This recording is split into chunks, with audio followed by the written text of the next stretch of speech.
background strumming to get started. Why not? Hey, everybody. Welcome back. I missed you guys. I have lots to tell you about and lots to talk about. I know my voice sounds a little extra tonight.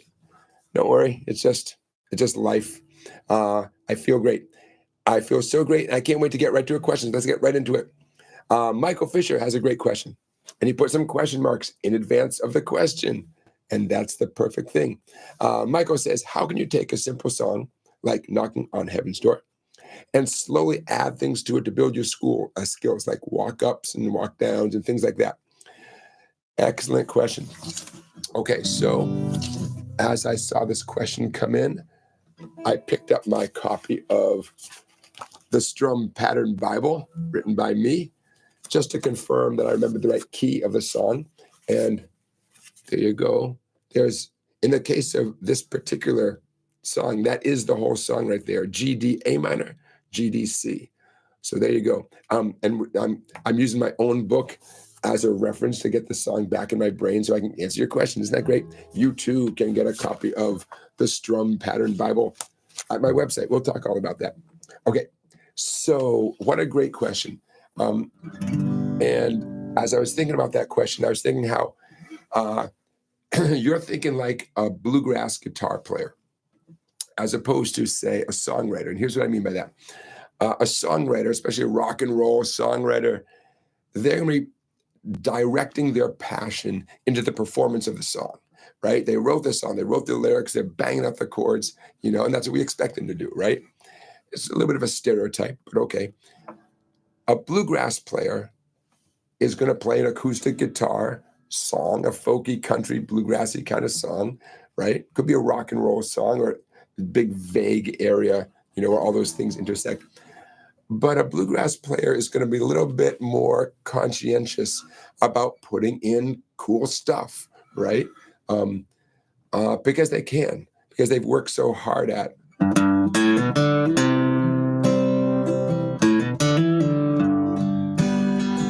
I'm really generalizing here. Of course, singers, songwriters, and rock and rollers can put in all that fancy stuff. And of course, bluegrass players are full of passion and they can do their thing, right? But when I think of who is most likely to take a 3 or 4 chord song and put in lots of cool stuff that Jerry is talking about, that Michael is talking about, it's a bluegrass player. At least that's what that's what comes to mind. Okay. So for a moment, I'm going to channel my inner bluegrass guitar player. To put us all in the same context, Knocking on Heaven's Door, like I said, G for 2 counts, D for 2 counts, A minor for 4, and then it begins again, G for 2, D for 2, but now a C for 4. An example of a classic, beautiful, powerful tune that is really repetitive. You just learn the whole song. That's it right there. Okay, now let's get to Jerry's point. So I'm so sorry. Michael's point. Jerry, I see your question. That's why I'm getting mixed up. So I like your attitude, Michael. Slowly add things to it. Okay, what I just described is the absolute minimum, right? That your right hand is going to do those 2 down strums. Of course, you're allowed to do more than that in terms of broad strokes, but I want to get right to what you're talking about in terms of that walking up kind of effect or kind of effect. How about if we start with hammer-ons during the chords, and I'm gonna hold off on hammering on until I get to the A minor. For 2 reasons. Mostly because I'm going to be on the A minor for 4 counts. That gives me time to do something. Mama, take this badge off of me.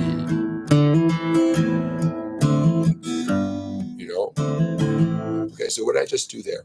I did my 2 strokes on G, 1, 2, my 2 strokes on D. Now, some of you are fully, conversant in hammer-ons, so to speak. But for the rest of you folks, you can either do the same broad stroke across maybe 5 strings, but when you do that broad stroke, lift your middle finger off first. and hammer down hard with the extreme tip of your finger. You got to do it with confidence, with precision, you know, and don't take no for an answer. Otherwise, that note that you're hammering on that D string, on the fourth string, is going to get lost. It's going to get lost in the mix. Okay, now you can, just then I was strumming multiple strings, but only hammering on one. You can be more articulate. Again, my knee-jerk reaction to that is that's a bluegrass player. Our bluegrass player is going to be very articulate like that. Someone a little more folky rock and roll, they're going to be banging on the strings and putting in that hammer on. And by the way, you could do that same hammer on, the exact same hammer on, same finger, same string, on the C chord. Knock, knock, knocking on heaven's door. Here it comes. I mean, it's once you get the hang of it, once you get the confidence and the aim going, you get a lot of bang for your buck with a hammer on. I mean, they're pretty easy, but they add an extra touch, right? Okay, so there's one thing, you know, right out of the gate. But another moment when you can embellish is when you're on the A minor and it's time to go back to the G again.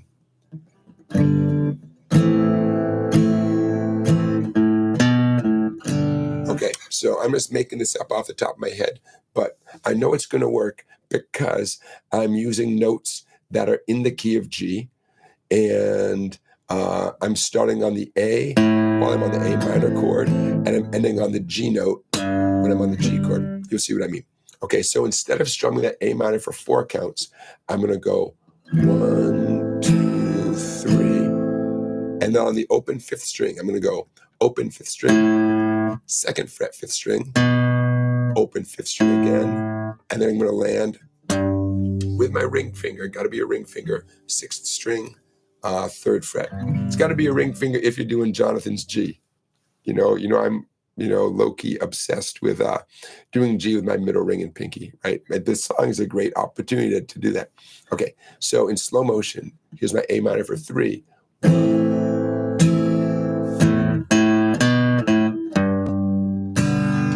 That single note on the 6th string, on the G right there, that takes the place of one of the 2 strums I was going to do on G, okay? And it's already time to go on to the next chord. Okay, so a little run, I would call that a bass note run. I kind of walked up from the open A string to the note B right there, back to the A, and then G. And it sounded good to my ear. So it'd be like, Mama, take this much off me. I can't wait anymore. Here comes the hammer on. Okay. There's a lot of possibilities for how to do walk downs, walk ups, that little hybrid that I just did. The main thing to remember, you have to sacrifice some of the chord strumming to make room for the walk up or walk down or whatever, right? That makes sense, right? There's not time to do everything. The notes you play, you're not obligated to do this, but it works really well. Again, the context in this particular case is I'm going from A minor back to the G chord, okay? It works really well when the first note of the run is the root note of the chord, in this case A minor, the root note, open A string, and the last note of the run is the root note of the next chord. Okay, what I did there was not accidental. You know, it worked out great. So that's a principle to keep in mind, or the second principle. First principle, you sacrifice some of the strums to make room for the bass note run. Second principle, you're not obligated to do this, but it works really well to go from one root note to another root note. There's something extremely organized about it, right? You don't have to do that, but it works out nicely. Okay, if I were to do the same thing on the C, because remember the song goes G, D, A minor, G, D, C. Okay, so I'm on the C. Instead of doing 4 strums on the C, 1, 2, 3. Now, some of you might know my ring finger, 5th string, 3rd fret, that is the note C, right? So I'm going to start my bass note run. I'm going to start it on the C note, C to B, 5th string, 2nd fret, to open A, and then I'm going to resolve to that same note on the 6th string, 3rd fret. There's my note G. So in this context, I'm going to do the G, D, C part. Knock, knock, knocking on heaven's door. Okay, very linear. I call that linear, right? Because I just kept going down. The first one I did from A minor G, less linear, because I went up and back down and then down. No, 2 different ways of looking at it. So, Michael, those are 2 things that come to mind. Hammer-ons work nicely with this song. Walk downs, walk ups, or some combinations like that. You can get fancier and fancier without a doubt. It's just if you're singing at the same time, it gets tricky to put in fancier and fancier stuff. And if you're not singing at the same time, then presumably you only exist to support the singer, which is how you should think of it. And then you definitely don't want to get too fancy because the singer's singing, you know. But what if you're in a group where someone's playing a guitar solo and you're backing them up?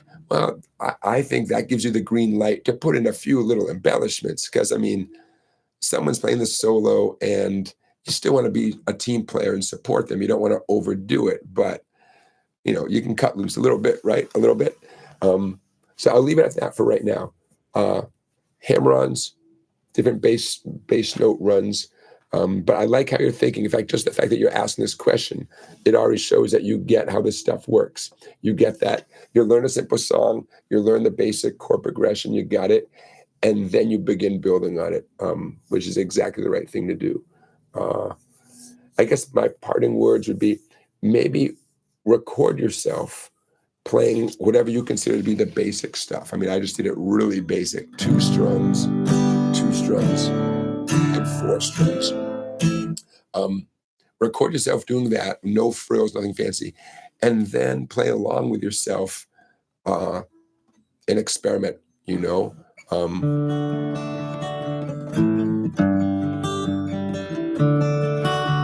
I mean, you could do nice little arpeggio picking instead of the strums. Remember, we're on G for 2 counts, right? But instead of strumming 2 big broad strokes, I'm going to dance around doing down, up, picking. But I'm going to dance around, for lack of a better term. 1, 2, like this.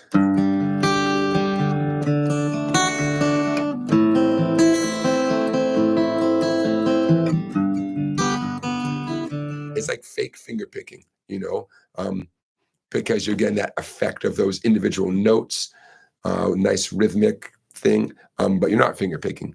What I just did, to recreate that, you absolutely have to do alternate picking, down, up, down, up, down, up, down, up. I think of my pick almost like a knitting needle that's going like up and down within the strings.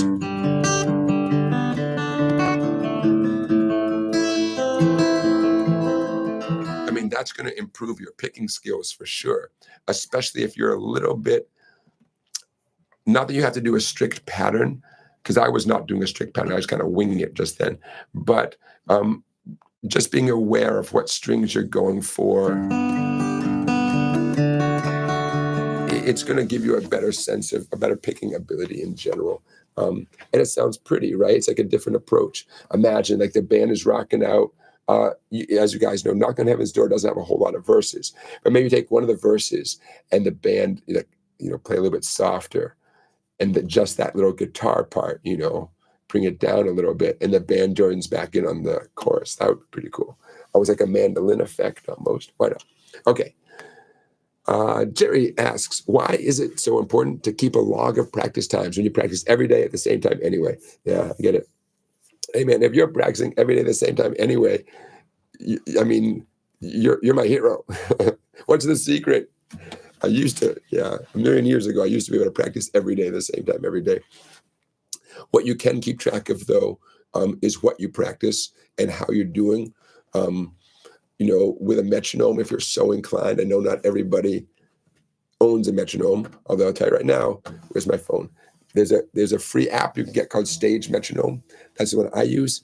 But yeah, if you're the type, and I am too, to want to document what you're doing, then documenting the exact things you're practicing and the exact tempo you're practicing them at, that's worth documenting too. Because how do you know if you're getting any better? You can kind of trust your instinct, but it doesn't always work.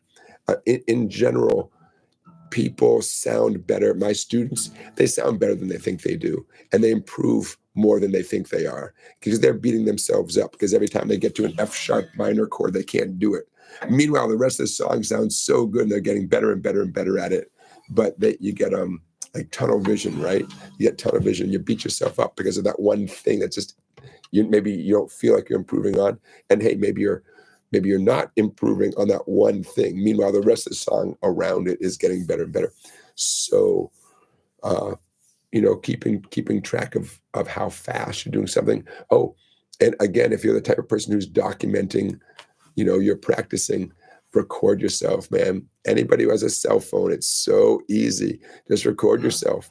And whether you listen back at the end of the practice session or, you wait a week, a month, listen back a month later, you're going to hear big results if you listen, if you wait a month. Yeah. Bruce, hello, Bruce and Byron from Sydney. Glad you guys could make it. Everybody, let's give a round of applause to our moderator, beginner guitar lessons. I'm going to try this here. How about that? How's that work? There we go. Beginner guitar lessons. His name is Blue. He gets a wrench because he is your moderator. Thanks, beginner guitar lessons. So let's keep those questions coming in. I want to say hello to Bill Caller. Hey, Bill. Yeah, Michael, you're asking about the string order of what I just did with. I was afraid someone was going to ask me. Michael, you're referring to this when I was just doing. Well, it wasn't as random as I made it sound. I could be scientific and tell you I'm on the G chord. I was going like 6 3 4 2, 6 3 4 2, a downstroke on 6. Remember, 6 is the fast string. 6, upstroke on 3. That's the G string, down on 4 and up on 2. 6 3 4 2, because that is basically what I was doing. Now, what made that pop in my head? That's like finger picking 101. Except the thumb is doing the 6, the index is on 3, the thumb hops over to 4, and the middle is on 2. Thumb, index, thumb, middle, 6 3 4 2, and then I'm adjusting a little bit for the D chord.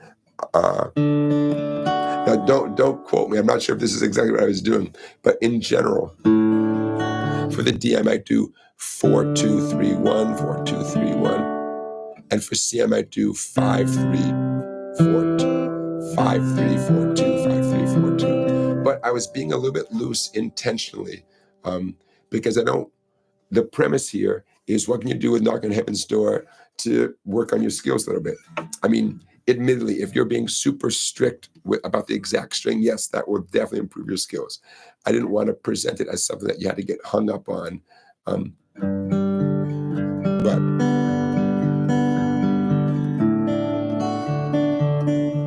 what I do want you to get hung up on is if any of that sounds appealing to you in general as a sound, down, up, picking with no substitutions, Hey, Susan, welcome. Stephen, welcome. Okay, I'm going to say a few more hellos. Bill from Vero Beach, Florida. Scott, starting to snow where you're at. Huh, Scott? Well, today was rainy here. A to Z me. Hello. Gregory, hello. Deborah, hello. Rick G from LA, Los Angeles, City of Angels. Here's the thing about walk-ups and walk-downs. There's classic sounds, like you're on a C chord,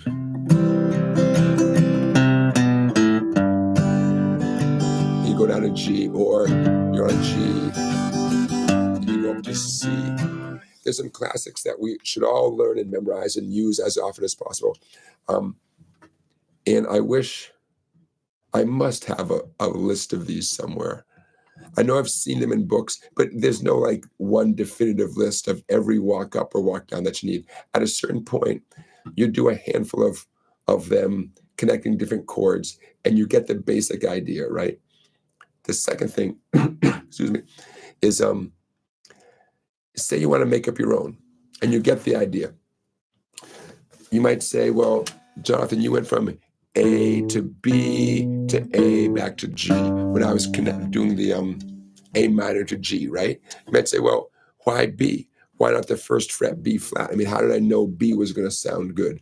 And that's where music theory kicks in. But remember our two friends, trial and error, right? Two friends, man, they've been with you a long time and they'll stick with you. They're not going anywhere. You have trial and error for the rest of your life, right? So for kicks, here's what it would have sounded like if I went from A minor to G, but I played B flat instead.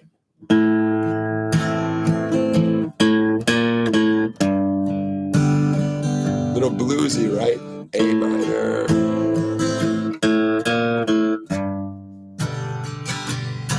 So why is that against the rules? In our context, knock on heaven's doors, in the key of G, B flat is not a note that's in the key of G. B natural is. Having said that, can you play a B flat note? Sure. If you're whatever context you're in, if you find a sound you like, go for it. Music theory tells you what you're allowed to play if you want, and what will keep you sounding conventional, right? So who doesn't want to sound conventional? You don't want to sound like you don't know what you're doing. Your ear don't rule out the possibility of figuring out a bass note run by ear, or composing a bass note run by ear that works for you. Again, I still recommend starting on a root note and ending on the root note of the next chord.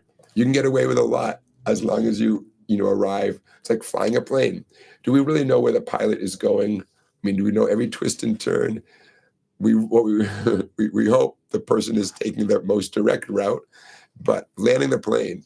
So when I land on that G, I'm landing the plane on the root note of a G chord, and what happened in between? There's some wiggle room, a little bit of wiggle room. So Gregory, just responding to your comment. There's classic walk downs and walk ups that everyone should learn, and then there's other possibilities. And I don't want to say it's infinite, but there's a lot of possibilities. Even getting from any two chords, A minor to G, there's a lot of possibilities. It starts with getting good at one connecting run, and getting really confident about that. Okay.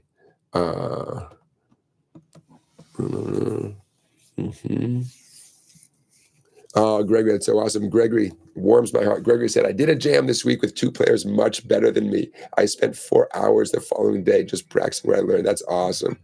That's how it should be. That's how life should be. It's easy to say, oh, you want to play with people better than you. But what if they're jerks? I mean, then it becomes a negative thing. So while we're creating a fantasy jam session, let's fantasize about people who are a little bit more advanced than you and are dying to show you stuff. That's really what we want. Hey, Robbie, 24-ish. Let's see.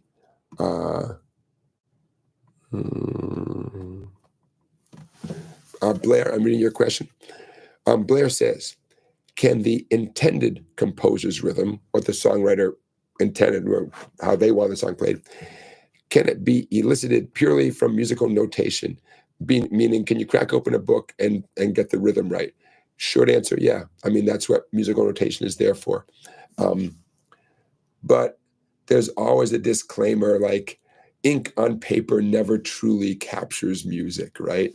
And I agree. And yet you got to start somewhere. So you start with the ink on the page, and I'll refer to the text again. We got the Strum Pattern Bible. We got page 27. We got Knock on Heaven's Door. I'll stand by my little example here. Yes, this is how Bob Dylan strums Knock on Heaven's Door. Totally. And I will readily admit that he and you and I should all be putting in texture. And he is putting in texture. So what I wrote, I mean, someone who just literally played that page, it's going to sound very robotic. That's what the right hand would sound like. I'm muting the strings, so you don't get distracted by the beautiful harmony, right? So, by playing things louder or softer, occasionally omitting a strum, you create all sorts of texture. And even if it's indicated, here's a little something you guys should know. I know some of you do not learn out of books. You learn from YouTube videos and from friends. That's totally fine. Those of you who learn out of books, learn from, printed music.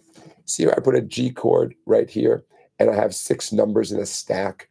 I mean, those of you who know tab, that means strum all 6 strings, right? That's exactly what it means.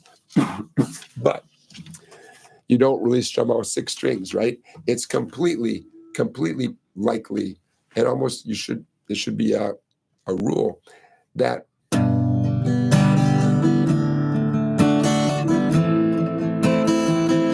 you're going to alternate between sometimes strumming the heavier strings and sometimes strumming the lighter strings to create texture.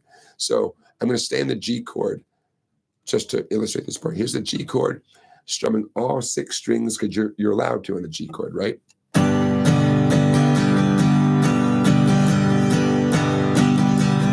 It doesn't sound bad, right? But now check this out.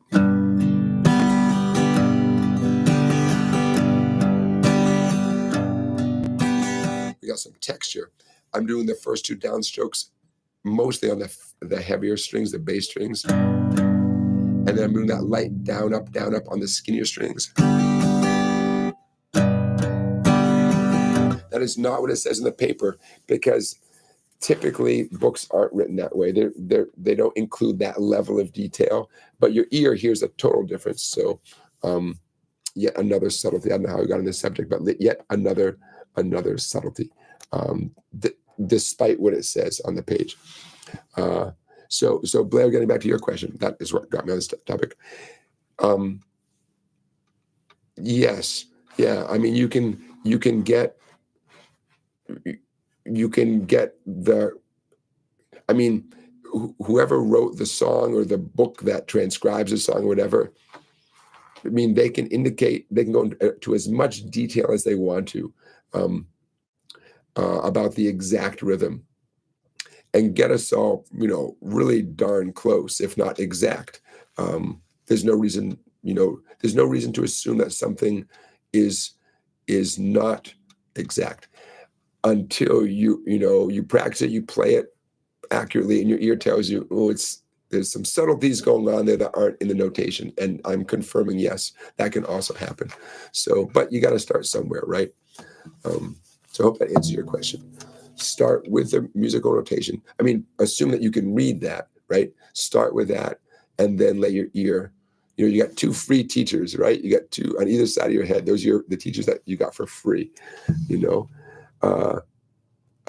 So I see some other questions coming in, and I can't wait to answer those. Let me whet your appetite for a few things that I'm going to throw out there tonight in between your questions. Okay, we have a poll question that I can't wait to ask. We have a dumb question from me, which I can't wait to pose to you guys. I want to, for those of you who indulge in Instagram and Facebook, there's a guy's page that I really like, and he posts such interesting stuff like all the time. So I want to give him a plug.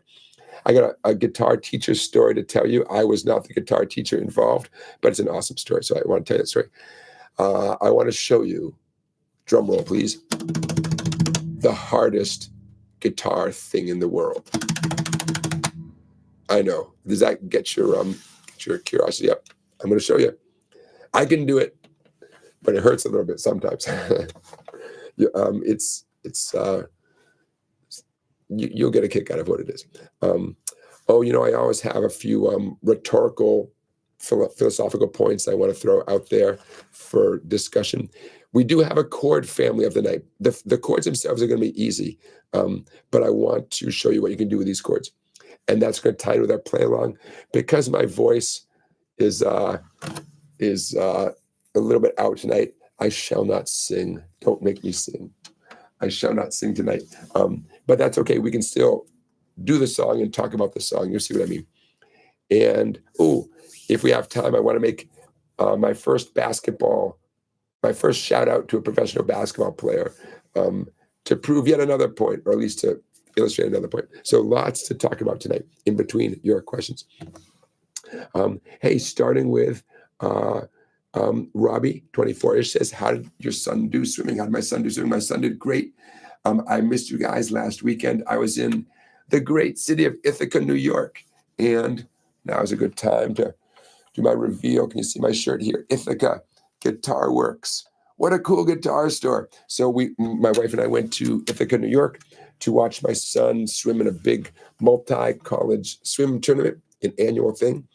And I was singing the blues because I thought, who goes to upstate New York in February? And let me tell you, anybody here from Ithaca, New York? What a cool place. Too many great restaurants to try. Just didn't have time because we weren't there for that long.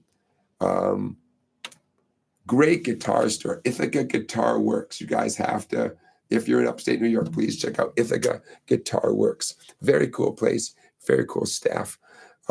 And I got to try a bunch of stuff and talk about guitars, and just a cool place. The famous Moosewood restaurant, you guys, of those vegetarians out there, Moosewood, the famous Moosewood cookbook is right there. Great used bookstore. So anyways, I love Ithaca, New York. My son, excuse me, always fun to watch him swim. Tonight's live stream brought to us by Canada Dry.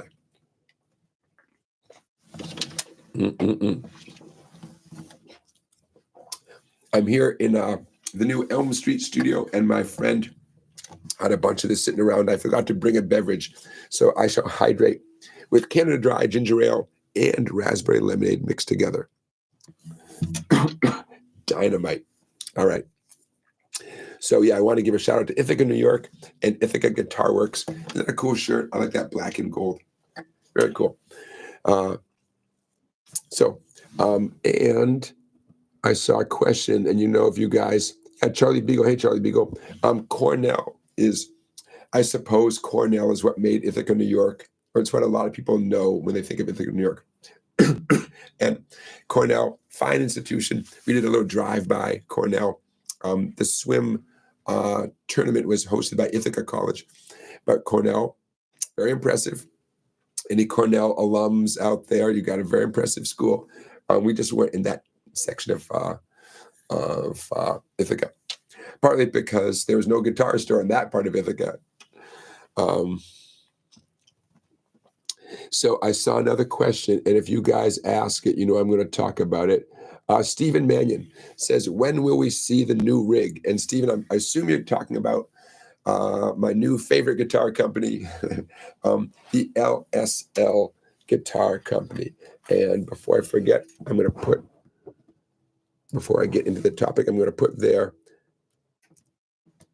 website into the chat, lslinstruments.com. Why are they my new favorite guitar company? Because they're going to make me a guitar, not for free, but they're very patient with my requests. And as you guys know, long story short, I ordered a guitar from Fender Guitars from the custom shop, and when it finally arrived, it was not what I ordered. So I got my money back, and it's just super disappointing. So I felt sorry for myself, had a pity party for months and months, and then I happened to be online, and one thing led to another, as they say. And next thing I knew, I was on the phone with LSL Guitars out of California, and oh man, they're going to make me a guitar. And after waiting 20 months for the Fender custom shop guitar that arrived wrong, it was a breath of fresh air when LSL said, about a 3-month turnaround time, would that be okay? And as you guys know, 3 months goes by like that. So I've got to get my funding together. But yeah, so in approximately 3 months, let's say early June to be on the safe side, mid-June, LSL Instruments. I'm going to bring it right here. I'll show you guys. Cool electric guitar. And it's a Telecaster. From a distance, it'll look like a Telecaster. But as you know, maybe every live stream I'll give you some more details about why it's not just a boring old guitar, why there's a few little custom things here and there. But I'm very excited. I can barely sit down. I'm very excited. So check out their website, LSL Instruments.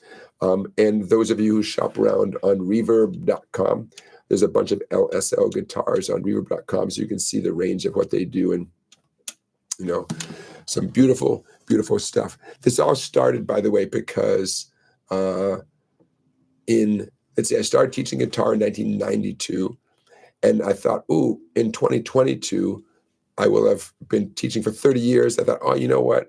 I mean, I don't have a pension plan. I don't have a 401k. I don't have anyone who's going to give me a gold watch. I'm going to buy myself a guitar for my 30th teaching anniversary.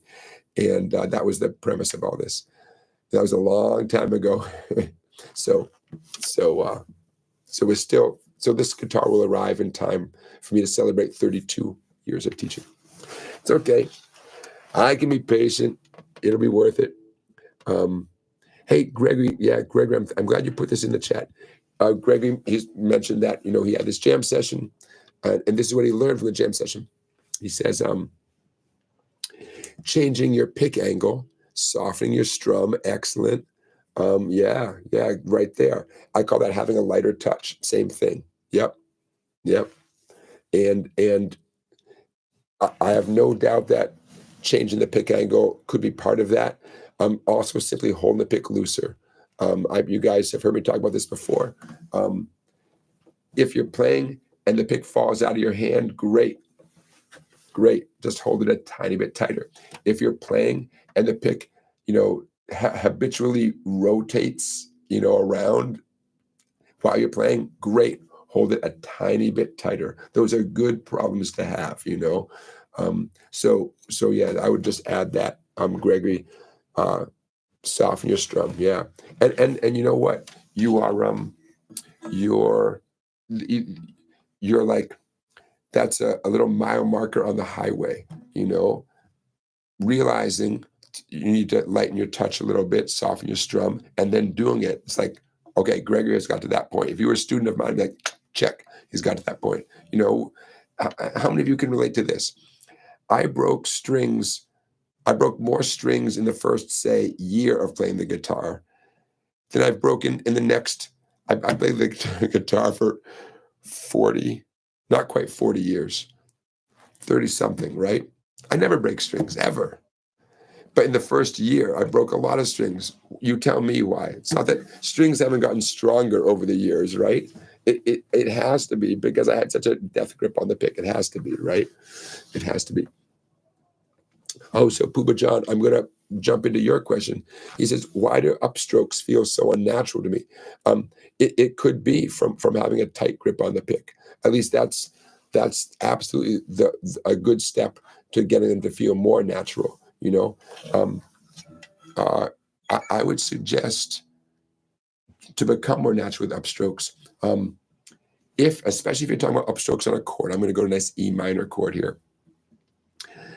Upstrokes typically only are on the first 2 or 3 treble strings. And sometimes teachers, including me, forget to mention this really significant detail.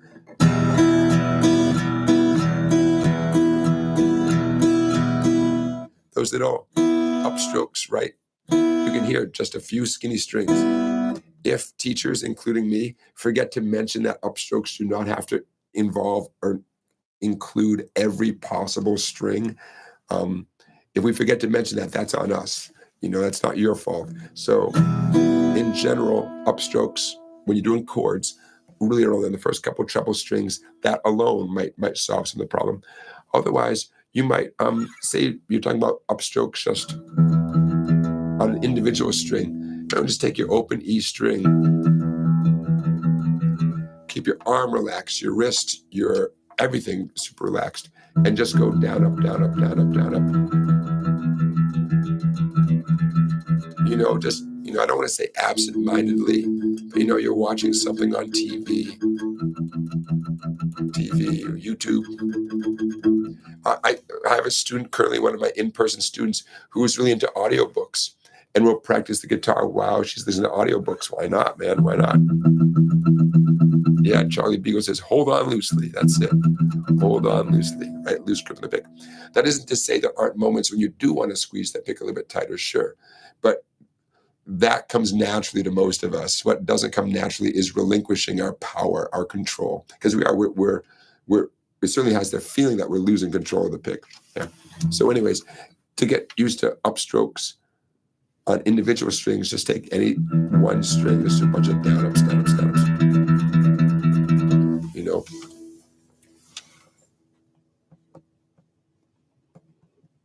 Okay. All right, checking. I'm scrolling. Hey, let's get this poll going, because I know not everybody can stick around for our entire live stream here. Thank you for being here. I see 37 folks. That's what I like to see. Beautiful. Okay, our poll question of the night. Start a poll. Okay. A poll question of the night. Now, you're welcome to begin answering and discussing this as I type, but don't forget to actually answer the poll too. Which hand do you wish you could drastically improve your guitar playing abilities, your fretting hand or your picking hand? Now, hold on, because most of us, our reaction is, our fretting hand. Typically, it's our weak hand, and it's what holds us back. But think about it. What if you know a bunch of chords, but you just don't feel like you know any strumming patterns? Or maybe you're not confident about your sense of rhythm. Well, with just 5 or 10 or 15 chords, your left hand is all set. Then what you really want to improve is your right hand, right? Your strumming hand. So, which hand do you wish you could improve? Fretting hand. Trying to be sensitive to those of you who are lefties out there. Okay, you got what I mean? A fretting hand, the hand that presses down on the strings, right? Or a picking hand. Okay. And okay, there we go. Our poll is live. All right, so give it some thought, because when I was trying to come up with a good poll question this week, and I thought this question popped in my head, and I thought, no, it's a dumb question, because we all want to improve our fretting hand. In my case, my left hand. Since day one, my left hand, like your fretting hand, has been exactly what holds me back from everything. My right hand is dying to go, right? But as a player, myself, as a performer, as a songwriter, I know the value of some just basic left hand chords and left hand blues patterns. I mean, I could do a lot of stuff with my left hand. If I never learned anything new with my left hand the rest of my life, I could make a lot of good music. You know what I mean? I know enough. So am I so quick to rule out learning some amazing new stuff with my right hand? That gave me a little pause. Anyways, that's the poll question of the night. If one of your hands could improve, especially drastically, let's make it extreme. If one of your hands could be as good as, say, one of your favorite guitar players, some famous guitar player, right? Would you wish it was your picking hand or fretting hand? Okay, let's see what happens. Okay. Daniel Turner asks, am I a lefty? No, I'm not a lefty. I'm a righty. Although, you know what? It's a fair question, because there are plenty of lefties who hold the guitar the way a righty would. And you never know. Just like Ringo Starr is a lefty, but you would never know that from watching him play. Paul McCartney, Jimi Hendrix, lefties, and obviously you can tell from how they play. But there's lefties you just can't tell. I've known a couple of guys who just can't you can't tell from looking at them, and that's their right.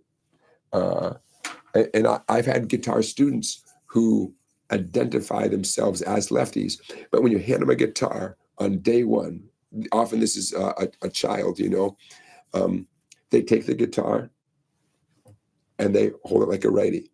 And they play for a couple of minutes. Okay, got it. I say, okay, now for fun, flip it the other way. Does it feel better or worse? And I've had lefties say, nope, I don't. I want to hold like a righty. So go figure. Go figure.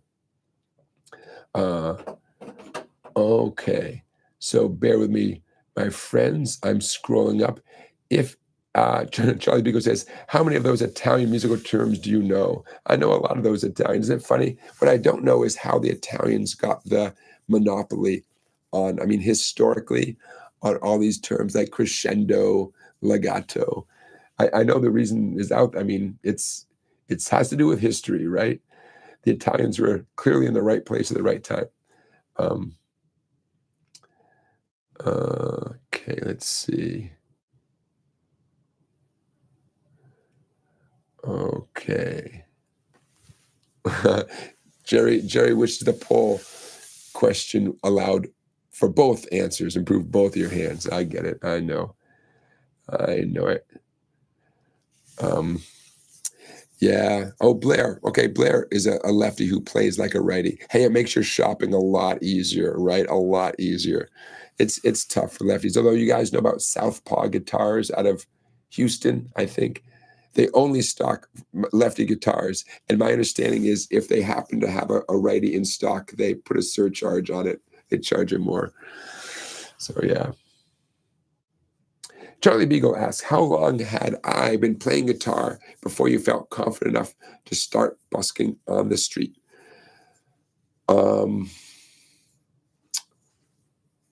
If I started the guitar at 16, now I'm doing a little math, because I've done my share of playing publicly, busking. Okay. The summer of 1988. The summer of 1988 was my first time. And I started playing the guitar in the summer of 1985. So 3 years. 3 years. I wish I had more stories to tell, because I played, this is when I was living in Chicago. I played a lot in the Chicago subways. And I can tell you it was a positive experience and I got a lot better at stuff. I just wish I had more stories to tell. Because come on, man. I played down there a lot. And I don't know, what can you do? I can't make up stories. I can tell you little stuff I'm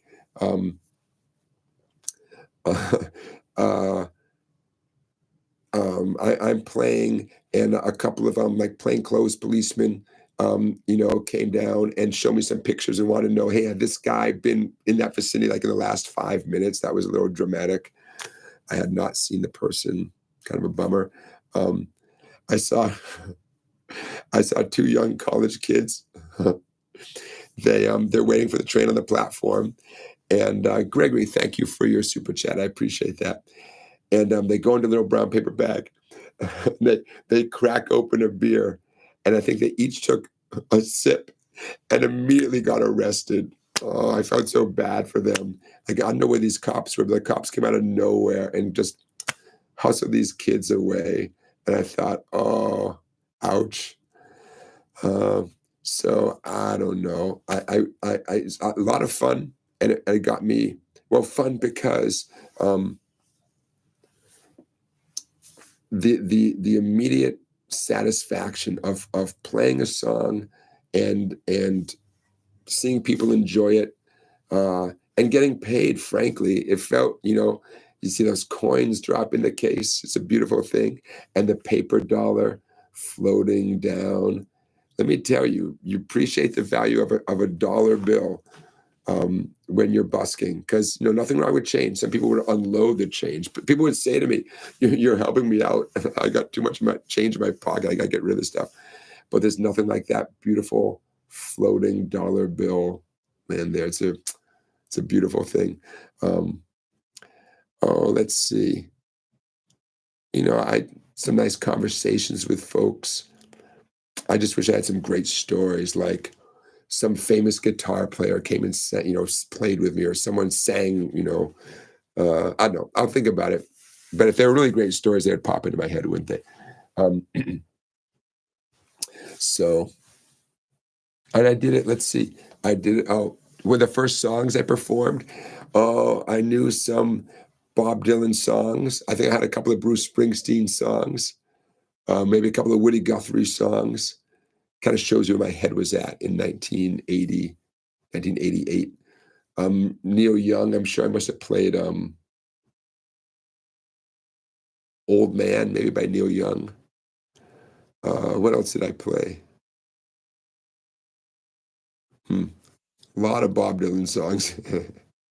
Oh, I bet I played Angel from Montgomery. I bet I played that song. Yeah, I have to think about it. Long time ago. And the thing is about, City of New Orleans. Bill, you're mentioning Steve Goodman. I'm sure I did City of New Orleans, and yeah, I'm a Steve Goodman fan. Bill Turner's asking, am I a Steve Goodman fan? Yeah. I got to Chicago a little while after he had passed away, so I didn't cross paths with us, Steve Goodman. I can tell you a very concrete benefit of me playing in the subway.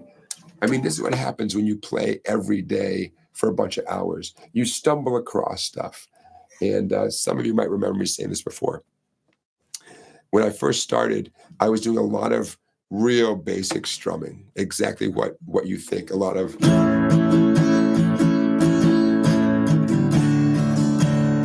Doesn't sound bad, but not every song goes that way. And despite my efforts to make every song go that way.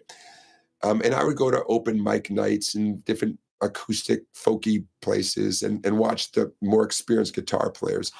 And they were doing something I couldn't quite figure out until one day. In fact, it might have even been a D chord. I know you're like, how would I possibly remember it's a D chord? I could be wrong about the D chord. I'm strumming in the subway, probably nobody around. Beautiful thing about playing in the subway is every few minutes, your audience gets taken away. And a new audience comes in, and you can play the same 4 songs again,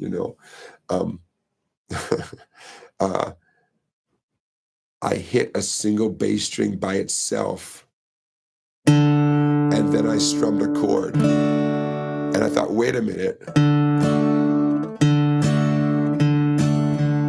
Oh my gosh, I'm doing that thing I've been hearing for months and months. So literally the boom chick strum, which now I know is like bread and butter rhythm guitar playing. You got to learn the boom chick strum, right? You see a fat string, and you strum the skinnier strings. It's boom chick, right? Well, if I weren't playing that day in the subway, I don't know how much longer it would have taken me to learn the boom chick strum. And I thought, whoa, my little brain, and it happened by accident. But if you're playing the guitar every day, right, then accidents aren't really accidents. You're just figuring out stuff. Yeah. Would have been cheaper to take a lesson, or faster, I should say, to take a lesson. Hey, Celeste says she just got a 12-string Martin. Wow. Congratulations. Beautiful. Beautiful. Take good care of it. Take good care of it, because 12 strings are under a lot of pressure. So my number one advice, Celeste, is play it a lot and keep your eye on the bridge, okay? The bridge is under a lot of pressure, and if the bridge starts to pull off, even a tiny bit, then bring it to a luthier and get some new glue there, okay? And if you can take a piece of paper or a business card and slip it under any part of the bridge back here, that's how you know it's time to get a little drop of glue. You don't want it to get any worse. Extremely common for every guitar, but especially 12 strings. But congratulations. Let's see.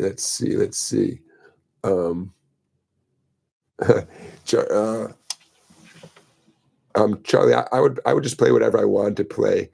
I would make about $5 an hour, and nothing impressive. But I again, my singing, my guitar playing got so much better. I was not a performer, and there are people out there on subways and sidewalks who, I mean, they are performers, right? You can't take your eyes off of them. They've got a whole spiel they're doing there, and that's awesome. That's awesome. And I was not that guy, man. I was the quiet dude who'd play the songs and didn't talk too much, and But yeah, about $5 an hour, and hey, it worked for me. When you're single and you're like 19, 20, 21 years old, I just, it's pretty easy to keep your expenses pretty low. So to go home with 20, 25, $30 in your pocket, cash money. And yeah, life is good. Good times, good times. Jerry Stillwell says, why are they putting commercials for guitar teachers on a guitar teacher site? Yeah, as you guys may or may not be aware, I don't really control anything about the commercials that you guys see. I really don't, except to the extent that I could say no commercials whatsoever. I need the bread, man. Gotta pay the bills. Gotta have a few commercials. But essentially YouTube decides what what commercials to put on here, and also how often to put them in. I have a little bit of control over how often. I think I have it set at a medium setting, but I'm not a fan either. And if my competition is showing up on my site, I get it. I get it. Hey, they paid for that. For what it's worth, they paid hundreds or thousands of dollars to get their ad on this live stream, and hope it all works out for them. Bruce, thank you for your super chat. Those of you who don't know, Bruce and Steven and Gregory, you guys in effect are sponsoring tonight's live stream by making your super chat donations. I really appreciate that. And you can make a super chat donation. It's that $ down at the bottom of the chat. You click on that and it tells you everything you need to figure out. Hey, now's a good time for me to say hello to my mom and my wife, and my son is home for spring break. Hello, son. I can't wait to see you. Spring break is this next week, so we got our son home for a week, and I'm excited. So that's what's going on.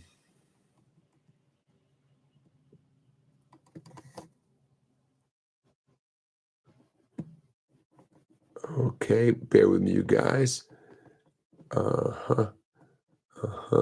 Okay, keep those poll questions, poll answers coming in. Just so you know, this is a surprise to me. 54% of you wish you could improve your picking hand if you had to choose, and only 46% wish you could improve your fretting hand. Interesting. I did not expect that. Maybe I was too hard to sell on improving your picking hand, but interesting. Love it. If you have not taken part in the poll yet, go ahead and we have 26 voters, but we got 41 of you watching. I know not all of you are in a position where you can answer the poll question, but I always get a kick out of that. Hey, music fan is pointing out that that my household does that mean everyone's watching? Yes, my wife is saying that the 2 cats, the dog, and the child are also watching the live stream tonight. Oh, thank you guys. Okay, hey, let me put a few other things out there, you guys. Before I forget, at the very top of the chat, I put the affiliate link for good old Sweetwater, and I'm going to put it again right now. What does that mean? That means, should any of you all get the urge to shop at Sweetwater, good old sweetwater.com for your musical merchandise, click on that link to get to Sweetwater, and it'll be in the description of this video as well. And whatever you buy at Sweetwater, even if you don't buy it for a few days, could be 2 weeks from now, they send me a tiny little bit of their proceeds to help support this live stream. And so whether you're getting one pick or one Paul Reed Smith private stock guitar, use that link, and we all benefit from that. And thank you to Sweetwater for that program. Very cool. Okay, I have a dumb question. Here comes a dumb question of the night, and it's not such a dumb question, but I'm going to put it out there.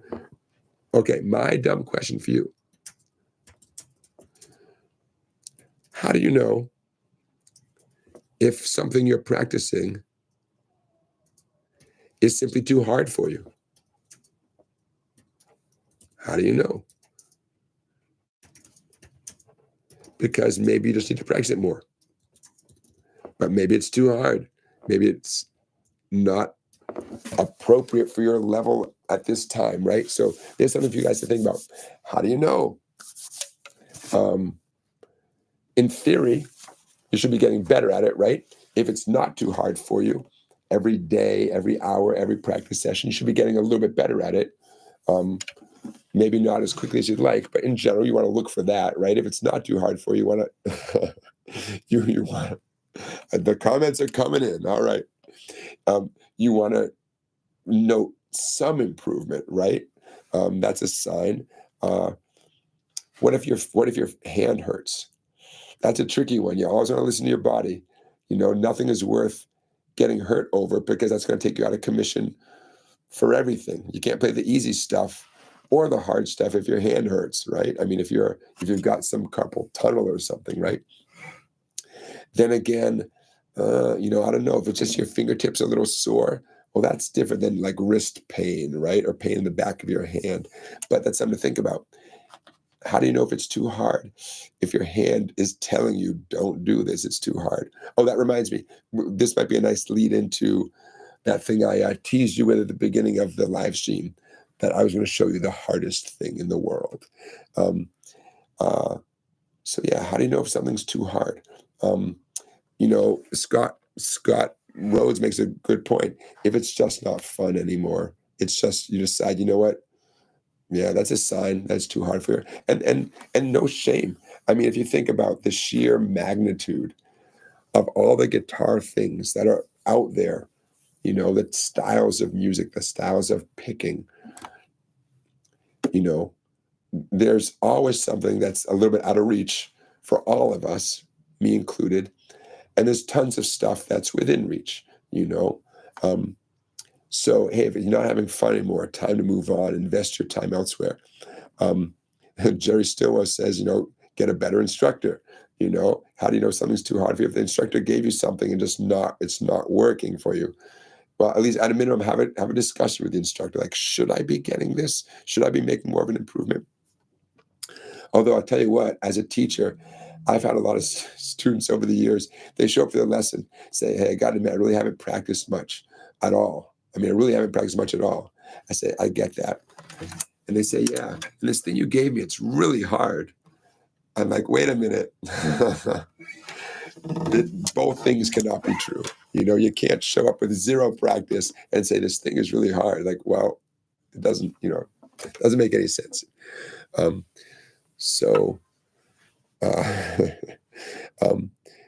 do you know something is too hard? When you start crying, says Bobby Jones.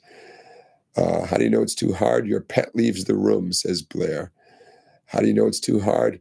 You pull up Pete Townsend, says Robbie 24ish. Yeah, all warning signs, all symptoms that you might be pursuing something that's a little bit out of your reach at the moment. Because some things you just need to work at more, right? You can't quit. You can't say, I can't do this thing. You can't, an F chord, right? You can't just quit on an F chord. You can work on your F chord or your bar chord. You can do it for a certain number of minutes and say, that's enough for today. That's different. But some things you really you can't quit on. You guys remember, it's not quite the same thing, but when I first attempted finger picking as like 16, 17-year-old, I remember it like it was yesterday. And it was just a really basic pattern. And I did it a little clumsier than that. And it didn't sound like anything. And so I just quit. I'm like, well, okay, I don't understand finger picking. I guess I'll do that some other year. And it was years later before I got back into finger picking. In this case, it wasn't that it was too hard. It was more like it didn't make sense to me. I didn't get that pattern picking with your bare fingers starts slowly and mechanically, and then it gets smoother and more musical over time. And you just suck it up and you just do it every day. And it sounds great, if you put the time in, Okay, so a little philosophical thing to think about.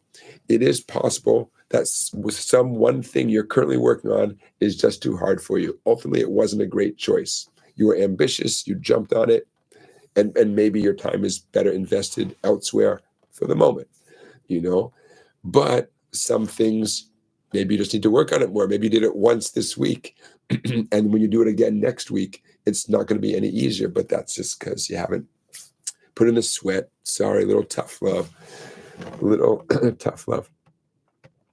Now, Deborah's mentioning something, breaking a song into pieces, into sections to learn it, Now, that is a good strategy for everything, assuming that something is long enough to have multiple sections, like a cute little riff might not be long enough. But break into sections, that's a good strategy, even if the thing ultimately turns out to be a little out of your reach. Still a good strategy in general. So I like how you're thinking. Hey, Johnny Mobasher. Johnny Mobasher says, "Good evening. Better late than dead." Can't argue with that. So yeah, Charlie Beagle says, "I'll put a lot of things aside, but keep attempting them from time to time, and sometimes they get better." And it's true. It's true. I can't quite explain it, but we talked about this phenomenon a long time ago, where you put something down.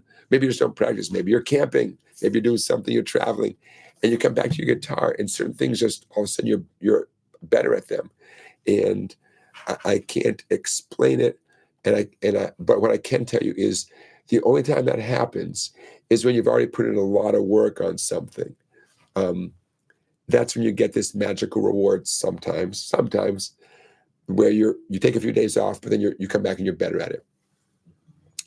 You have to earn it. And, results may vary, as they say, but it can happen. But breaking things into sections is great.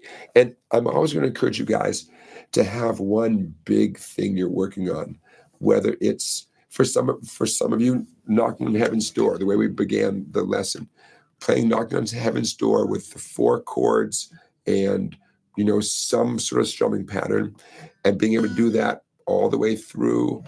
That's, for some of you, that is the big goal, something like that.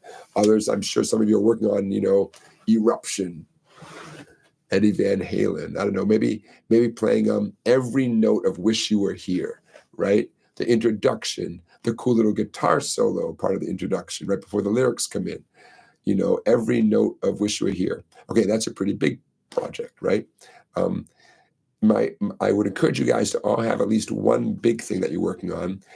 That's your entree, so to speak. And you need all the appetizers and the soup and the salad, your scales, your warm-up stuff, your catchy little blues riff, right? Crazy Train, Smoke on the Water, Ticket to Ride by the Beatles. I don't know, your catchy little riff. It's always good to have an assortment, like the appetizers that you do, partly just because you like the riff and you like that satisfaction of being able to play a cool little riff and have people say, "Oh, I love that song." You should have a bunch of those, even if you never learn the whole song. Is that right? Sometimes appetizers are appetizers. They don't have to become the whole meal. Can you tell I'm hungry? A little bit hungry. That's all right. Okay, so how about the guitar teacher story? Why not? Now's as good a time as any. This story was told to me by one of my students, and this story involved her and her old guitar teacher. Or actually, she was doing banjo lessons. I do teach the banjo. I have a banjo student like once a year, like one banjo student a year. So many years ago, I teach this woman the banjo, and she said, "I'll tell you a funny story about something that happened to me with my old banjo teacher." So they're in a little lesson room in a music shop. There's a big retail sales floor and then little lesson rooms. So the lesson rooms would get hot, man. And the banjo teacher would often wear shorts. He'd say, like, "Look, that's how I beat the heat. I just wear shorts. Even if it's not hot outside, I wear shorts, helps me stay cool." He said, I mean, if you're getting hot, like I know you say you're getting hot, I recommend you wear shorts too. So she decides, yeah, this room is stifling. I'm going to wear shorts. And she wears shorts. And lo and behold, she's more comfortable. Guitar teacher says, yeah. So they have the banjo lesson. And they finish the banjo lesson. And she leaves the little lesson room, walks out onto the retail sales floor, plenty of customers standing around. And she turns around and calls over her shoulder to the banjo instructor. Yeah, you were right. The lesson did go better without any pants on. Here comes the rim shot. There we go. There's your guitar teacher story of the night. Love it. I'll drink to that.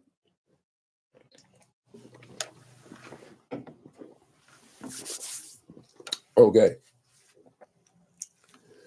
Notice I have sound effects. I don't overuse them. Like the definition of a gentleman. A true gentleman owns a banjo, but he doesn't actually play it. I have special effects, but I'm going easy on you. Okay, let's get down to it. The hardest thing in the world. I've kept you waiting long enough. I'm going to show you the hardest thing in the world. And many of you have attempted this. I bet a bunch of you, I see 38 people watching. Some of you can do this just fine. I bet it took you a little effort to do this, but the reason I'm identifying this as the hardest thing in the world is because without a doubt, even more than F chords, even more than bar chords, this is the one thing that every student who I've ever shown this to, or they already know it and they say, oh, I can't do that thing. It's always this thing. Okay, ready for the hardest thing in the world? I'm going to do it way up at the 8th and 10th frets, because I'm going to go easy on myself. Hardest thing in the world. Ready?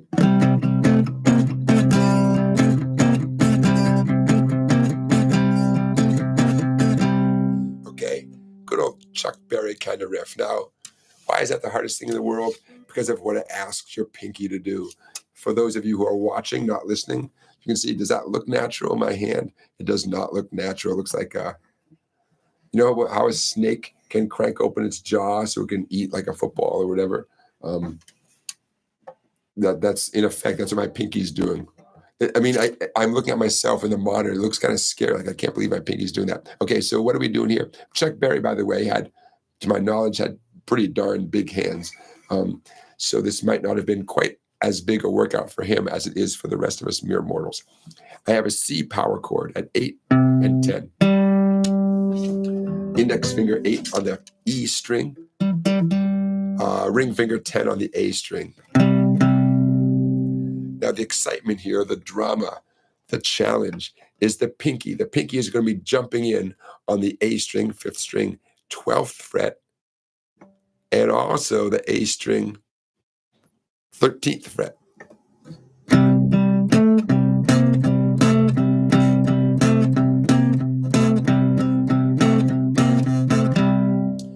Okay, is it doable? Of course it's doable. If there's any secret to it other than practice, my thumb is pointing where? Say it with me. What do I always say? Your thumb should be pointing up at the ceiling, you know, in this context. I'm going to shake my hand out. I'm starting to feel it just a little bit. Easier on electric guitar, right? A lot of things are easier on electric guitar. Also, not a random choice that I put this way up here at the 8th, 10th, and 12th and 13th fret. The fret spacing is a lot closer, right? I don't feel like illustrating it on the 1st, 3rd, 5th, and 6th frets. Number one, I'm not sure I can do it. And number two, my ego doesn't need, I don't need to prove anything. And especially I don't need to prove anything and hurt myself at the same time. You know what I mean? I'm secure enough that I'm going to admit to you, yeah, I'd much rather be doing it up at 8 and 10 and 12 and 13.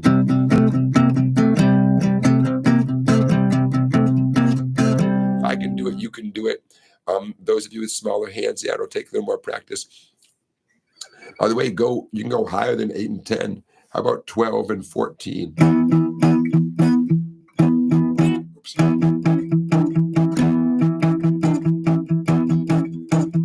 12 and 14 on the 2 bass strings. It's a power chord, right? And then my pinky's at 16 and 17. Definitely easier. It gets easier the higher up that you go, you know? So anyways, now you know the hardest thing in the world. Is it really the hardest thing in the world? If I can do it, you can do it. But again, there's a reason why I'm not doing it down at 1 and 3. I mean, I can get up to the 5th fret. but take a look. Does it look like I have any more stretching ability to get up to the 6th fret? Not going to happen. Not going to happen, my friends. Okay, so there you go. Check that off our list. I do have a list here. I'm going to start checking stuff off. Okay, we did the Sweetwater affiliate link check. The poll, how's the poll doing? The picking hand is still in the lead for our poll. Okay. The dumb question. Oh, let's get into the. I mentioned to you guys, there is a guy who posts on both Instagram, I think Facebook as well, and I just really like what he posts. And so I thought, well, what the heck? I'm going to let you guys know. The guy, from what I can figure out, he owns a guitar store outside of St. Louis, in Webster Grove, Webster something.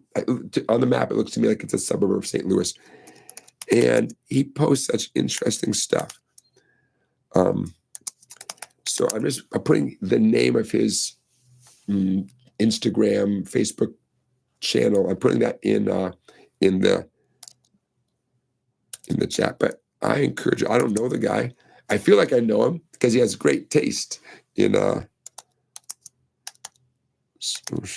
Okay, the name is David's Guitar Loft. David's Guitar Loft, L-O-F-T. David's Guitar Loft, and I think he deserves a follow. I think those of you who are on Facebook or Instagram, I think you would get a kick out of the variety of stuff he posts. He's not a dude teaching lessons. He's finding cool things out there in the guitar universe and sharing them on his channel, his page.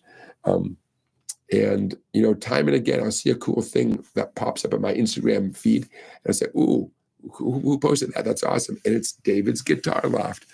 All right, so I don't know him. I'd like to know him.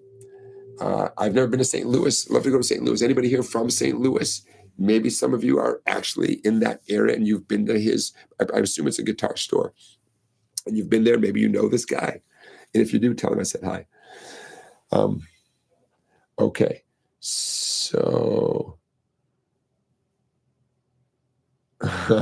Many Vibes says my pinky just screamed. Yeah, I get it. I get it. Always listen to your body.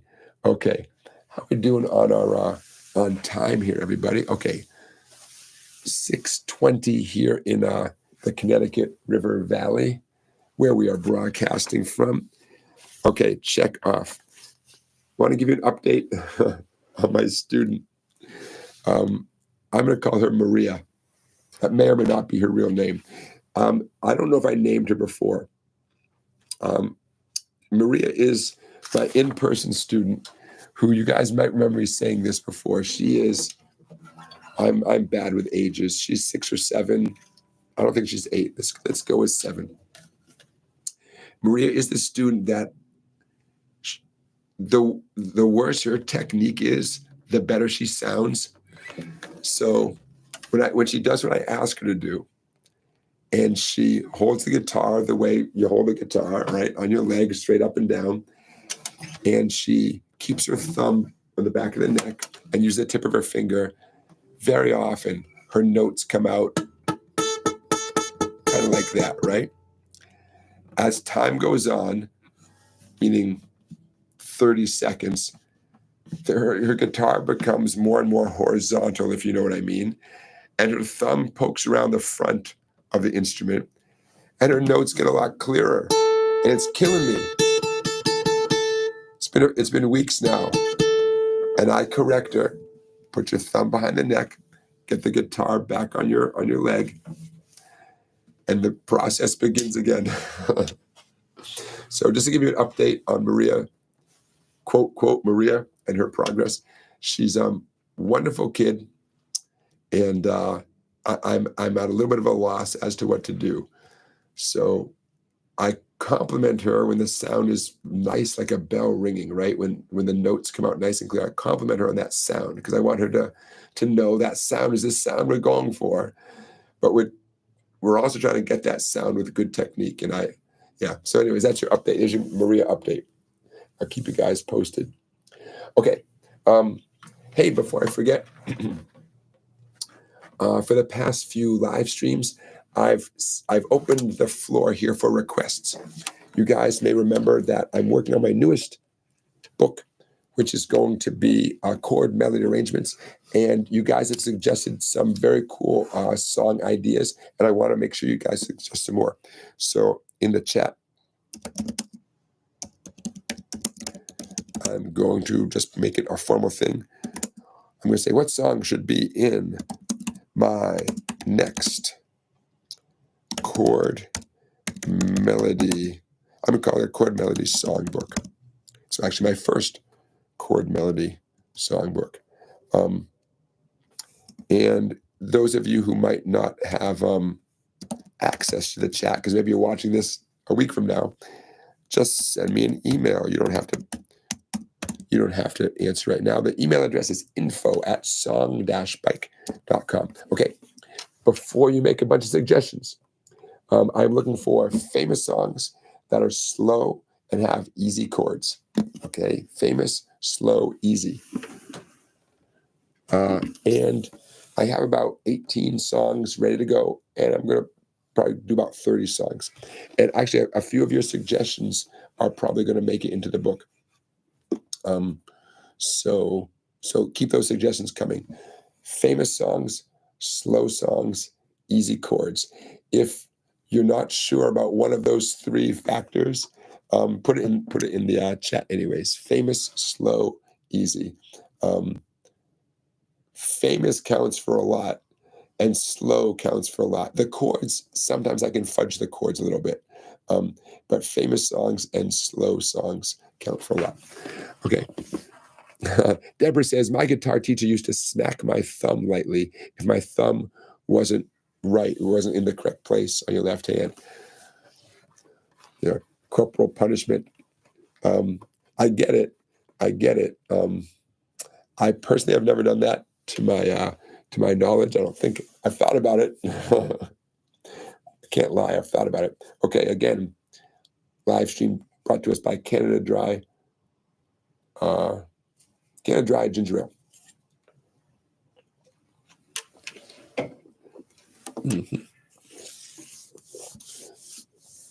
Okay, let's get into our song of the night.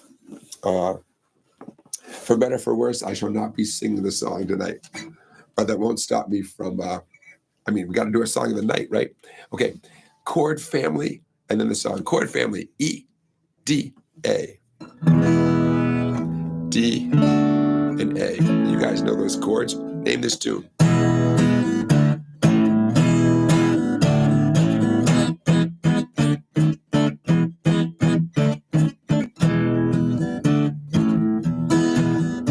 You guys know that song, right?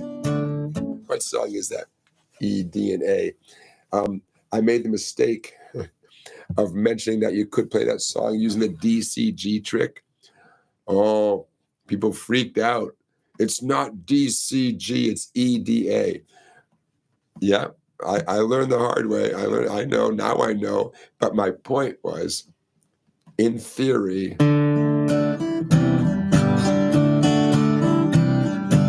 you could use the DCG trick, which is basically a D chord, a C add 9 chord, and a 4-finger G chord. You could use that to play Gloria, and it works, just it's in the wrong key. You could capo it up at the 2nd fret, and then it would be in the right key. But little did I know, all those Gloria fans would freak out. It's EDA. Okay, yeah, you guys got it. Gloria, right? Van Morrison. Van Morrison and Them. I believe at that time, the band was just called Them. And nowadays, when you see it, it's like Van Morrison and Them because he went on to be famous.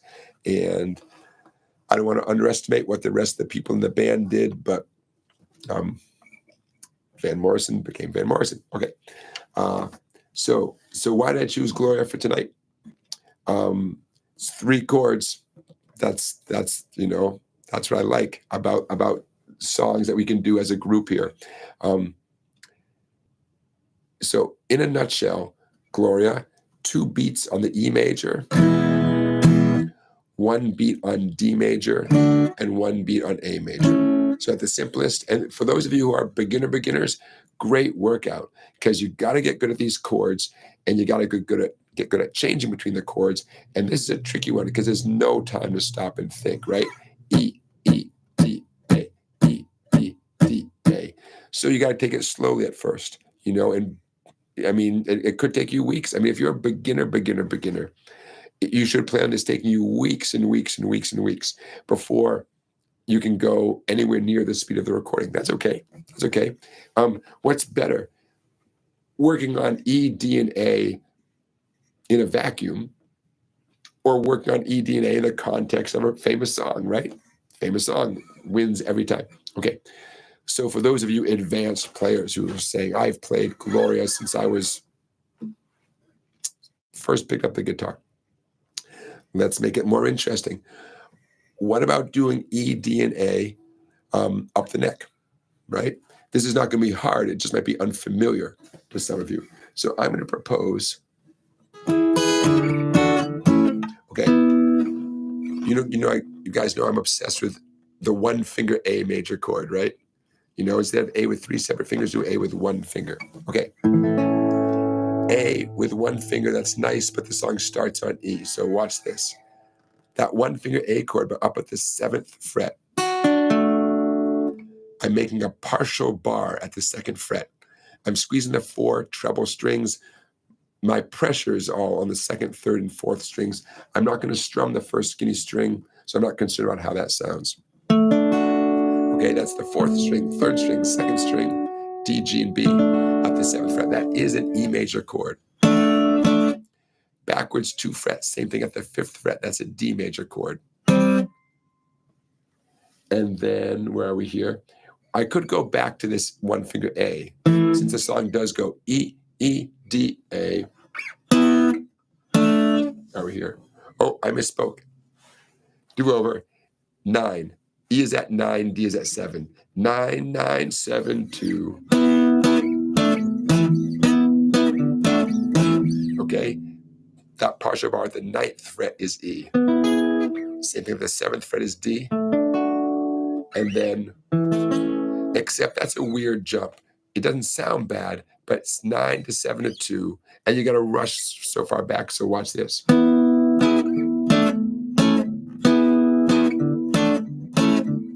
Okay, I'm still doing E at 9. I'm still doing D at 7. But for the A, I'm playing a nice A triad. It's kind of pretentious to call it a triad because by definition, an A major chord is a 3-note triad. Okay, but check it out. Here's my point. I'm only fretting the 2nd, 3rd, and 4th strings. Index finger, 2nd string, that's the B string, 5th fret. Middle finger, G string, 6th fret. Ring finger, D string, 7th fret, 5, 6, 7.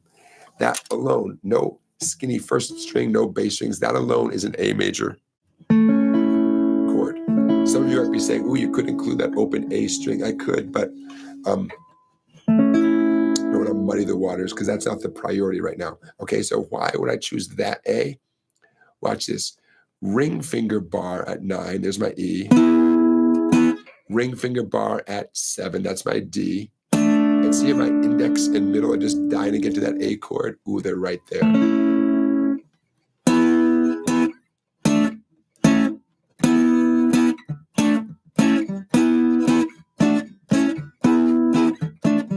Okay, very cool, kind of melodic substitution for the old-fashioned E, D, and A, right? So on a 3-chord song like this, it's a great opportunity, especially for those of you who are just killing it. You got your E, D, and A, you're like, piece of cake, I got that. It's a great opportunity to like become a better guitar player by substituting other versions of those chords, up the neck. Whether you want to call them different chord voicings, which I think is a good word for it. I know some of you guys know that term inversions. Yes, these are different inversions, but for us guitar players, that's not a super helpful name. How about different chord shapes? Okay, I like that. E, D, and A, but using different shapes. Okay, so check it out. My ring finger bar to get that E major chord, that may not be comfortable for all of you.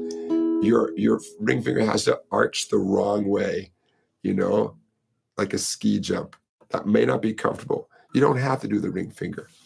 But in a perfect world, doing it with your ring finger frees up your index and middle and be ready for that final A. Okay?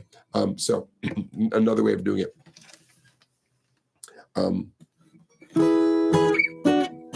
I'll leave it at that for right now. As you guys know, there's all sorts of ways of doing chords up and down the neck. Okay, I can't resist. Do it as a power chord. Okay, I'm doing an E power chord, A string, 5th string, 7th fret. Ring finger, D string, 9th fret. There's my E power chord named after the E that my pointer finger is touching. Glide back 2 frets on the same string. There's my D power chord. Index 5 of the 5th string, ring finger 7 on the 4th string. And look at that. D power chord over to the A power chord. They're neighbors. A power chord, 6th string, 5th fret. And ring finger, 5th string, 7th fret. In slow motion.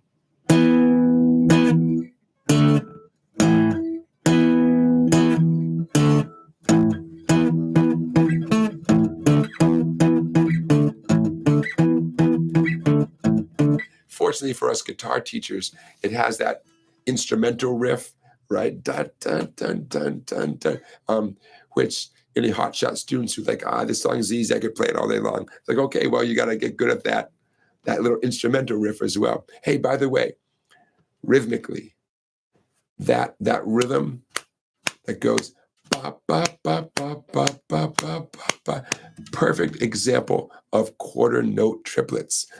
You know what a quarter note triplet is? Here's the beat of the song. 1, 2, 3, 4. Right? There's the beat of the song. But the quarter note triplets, can I do this? I'm going to show off for a second.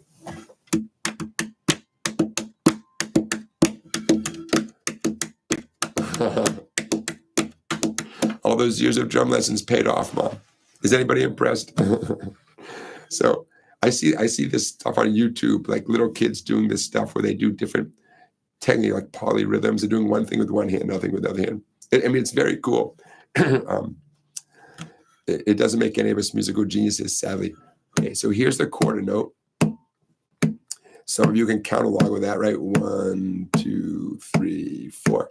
And here's the quarter note triplet.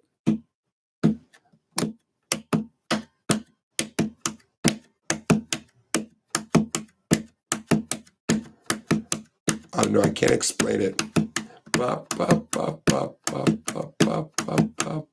Isn't that weird? It's weird, right? It freaks me out. See myself doing like, that's weird. Yeah. Anyways, there's your example, though, of a quarter note triplet.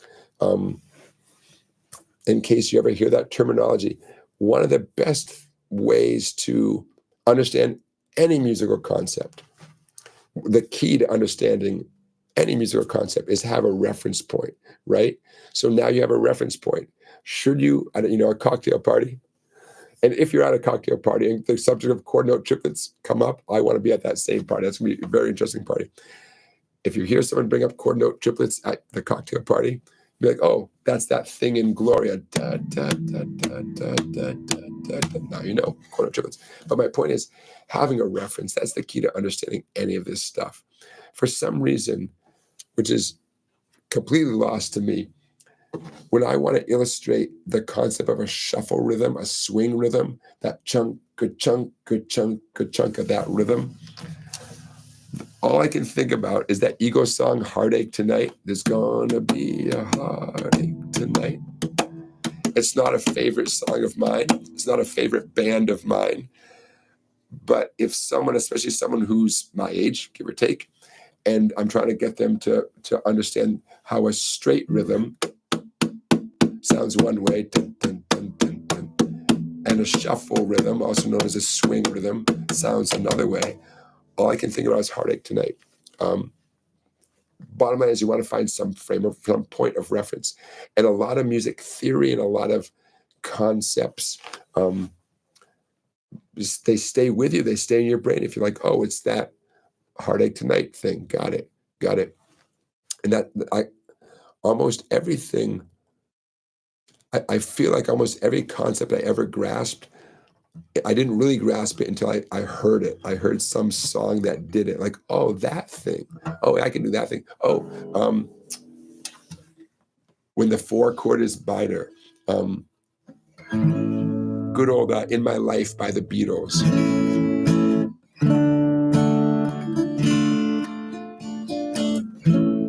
Is it in the key of A? I think it's in the key of A.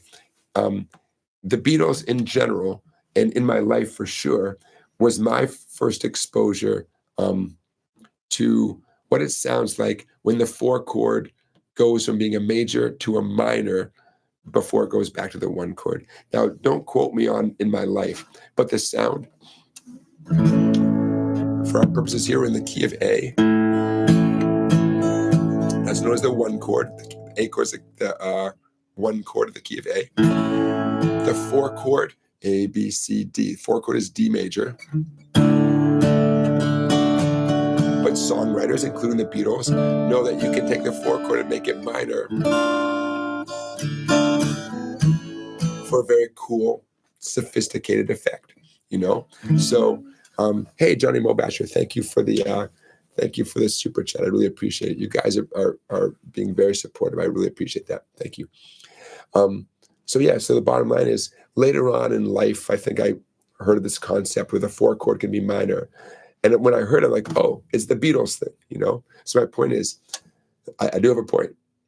Those of you who are adults, let's say over 20, and I know at least some of you, if not all of you or most of you, are well over, you know, you've heard so many decades of music.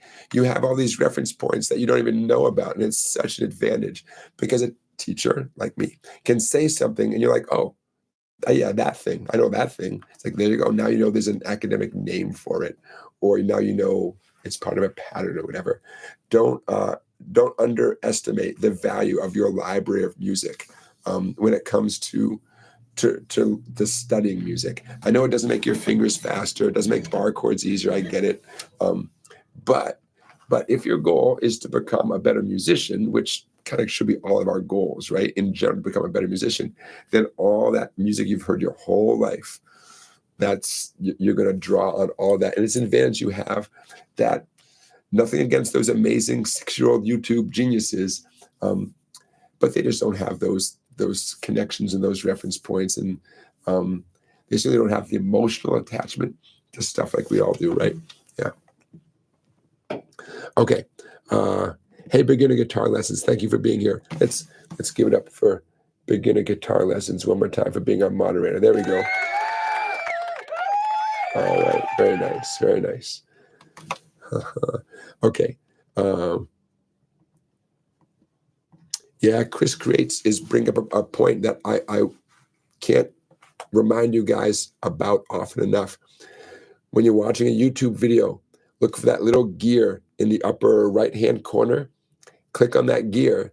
There'll be a drop-down menu. In that drop-down menu, there's a little bar that says playback speed. And as Chris pointed out, you can control the playback speed of YouTube videos, and it's as if they did that just for guitar teachers. I'm sure they did not do that. I don't know why they did do it, but on the brighter side, on the lighter side, it allows you to speed up videos too. And I'll tell you guys something that I don't talk about much publicly. I'm going to share with you right now.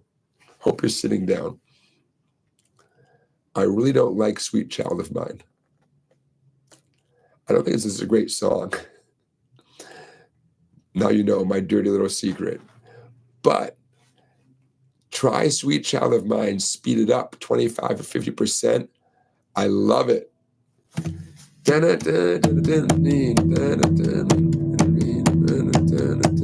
Bright blue sky.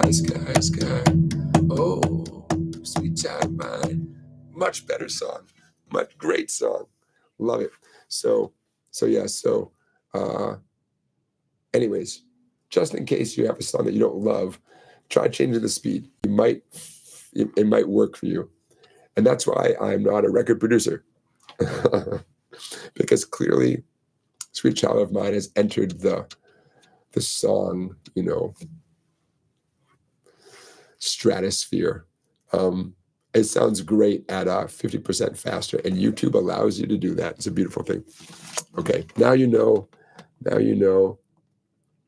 Just not my favorite song. Okay. Let's see here. Okay, I'm scrolling, everybody. I always like to take a moment to ask you guys, or to mention to you guys, if you asked the question previously and I did not answer your question yet, just ask it again. Don't forget to put 2 or 3 or 4 or 5 question marks in advance of the question. And don't give up on me, okay? I'm just looking back to make sure I didn't.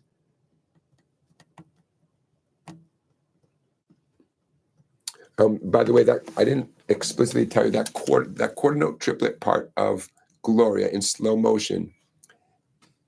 It goes in slow motion 3 E's and then D A D, like dad.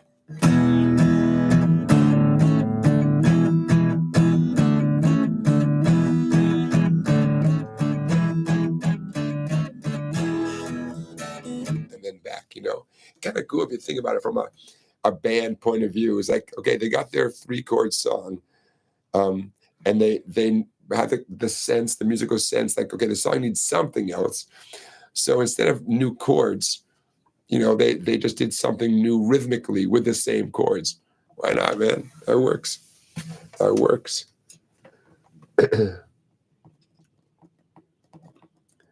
Okay, Brian is suggesting Blue Eyes Crying in the Rain for my chord melody book. Great idea. Great idea. Love it. Love it. Okay. Getting back to Maria, Johnny Mobasher says, let Maria play as she does if she can play well. That's right. I'm not making a big deal about it. You guys have heard me talk about at-risk students. At-risk, and there's a variety of students who are at risk.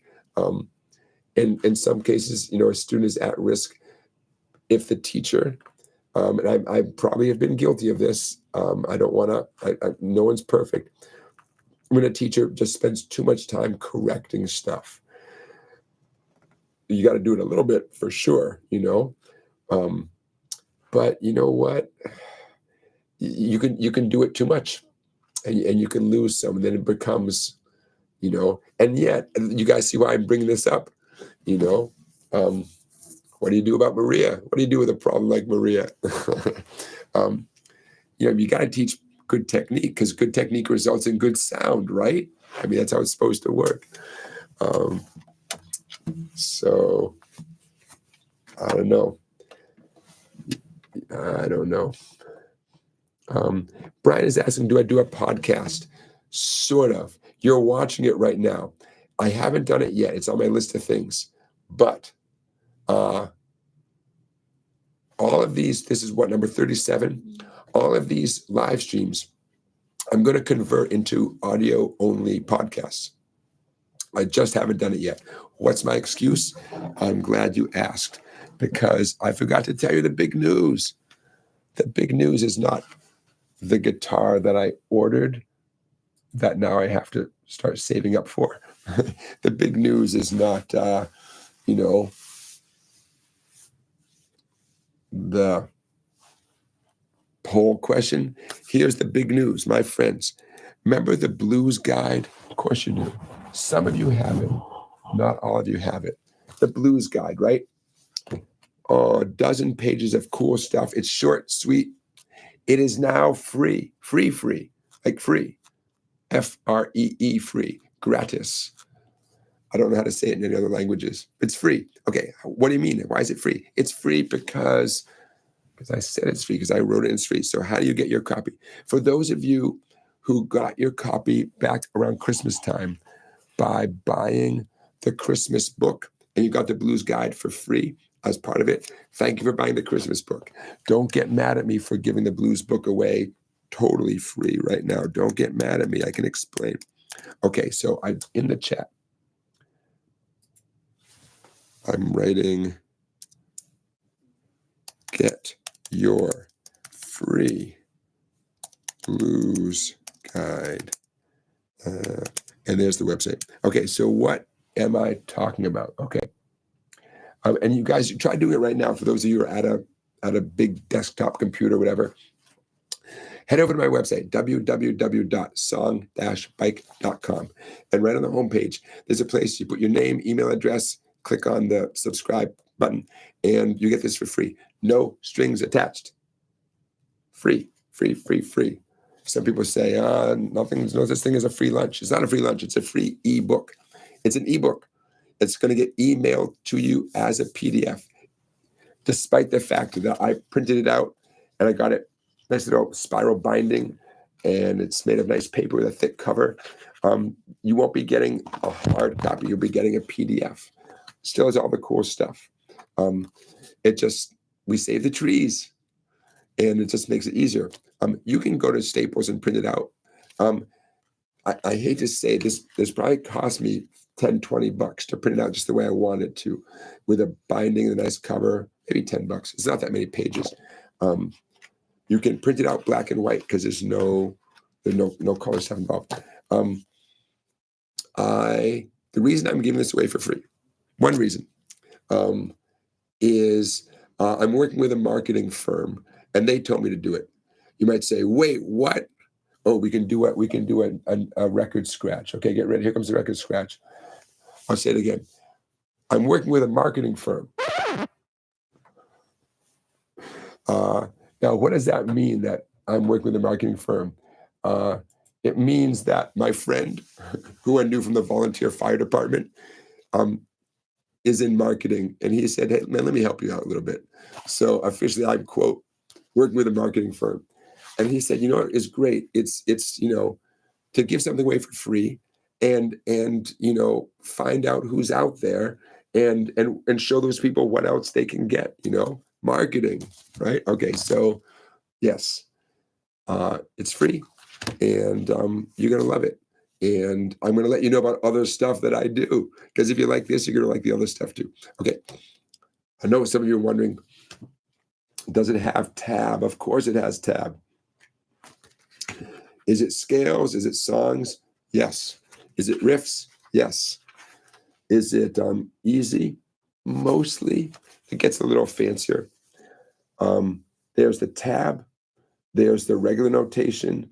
There's the chords if you need them. It's a very cool book. Oh, there's a picture. I had to put a picture of my 1963 Guild Starfire guitar, my first guitar. Put a picture of that guitar right there. There it is. Why not? Some of you are saying, yeah, but I learned better by watching. Is there a video? Of course there's a video. When you get the book, it'll come in email. You get an email, it'll show you where to click and stuff. There's a place for you to click, and you can see the video, which covers everything in the book. But can I do this here? I think I can. Sure I can. I'm going to put the Blues Guide video in the chat, the link to the video, because it's a free YouTube video. Okay, so if you guys head over there right now, I won't mind. Or if you head over there after the chat, song-bike.com. Okay, let's see. Link, good. Link, copy to clipboard. Okay, it's going in the chat right now. Paste. Okay, now I'll put all this stuff, you guys, I'm going to put it all in the description of this video as well. So don't worry, you can always come back to this video an hour from now, a week from now, a month from now, and all this will be in the description of the video. So the book is free, the video is free. It's got a lot of cool stuff. So check it out. And you know what I would love? I would love if those of you who have the book already or get the book in the near future, if you ask me in some future live stream, hey, I'm working on that thing on page 11. Could you show us that thing on page 11? I'd love to. I mean, it's in the video, but I'd be happy to show you here in the live stream, Okay. So yeah, so I'm working with a marketing firm. Yep, but it's fun. It's fun because I'm not, I don't know. It's not my nature to go out and shout from the rooftops.